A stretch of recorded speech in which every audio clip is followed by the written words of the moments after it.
गुरु एक जगीत राहता. संस्कृतमध्ये इतकं सुंदर वचन आहे, हरौ रुष्टे गुरुहुत राहता, गुरव रुष्टे न कष्टन. की हरी रुसला तर काळजी करायचं कारण नाही, कारण गुरु आहे आपल्या पाठीशी, पण गुरु रुसला तर मात्र पंचायत आहे. म्हणून गुरु एक जगीत राहता हे खरं आहे. भूतकाळाचा दुवा आणि भविष्यकाळाचा दिवा म्हणजे गुरु. जो लघु नाही तो गुरु, पण जो लघुला सुद्धा गुरु करतो तो खरा गुरु. की ईश्वराचं गुप्त रूप जो दाखवून देतो तो गुरु.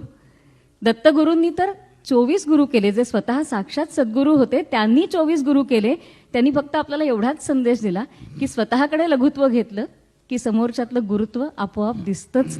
फक्त त्यासाठी ती दृष्टी उघडणारा सुद्धा गुरु कोणीतरी पाठीशी असावा लागतो, कारण प्रत्येकामध्ये शेवटी भगवंताचंच रूप असतं आणि त्या रूपामध्ये जे जे भेटे भूत ते ते मानिजे भगवंत ही विचारसरणी फक्त आपल्या मनामध्ये रुजवणारा सुद्धा गुरुच पाठीशी असायला हवा.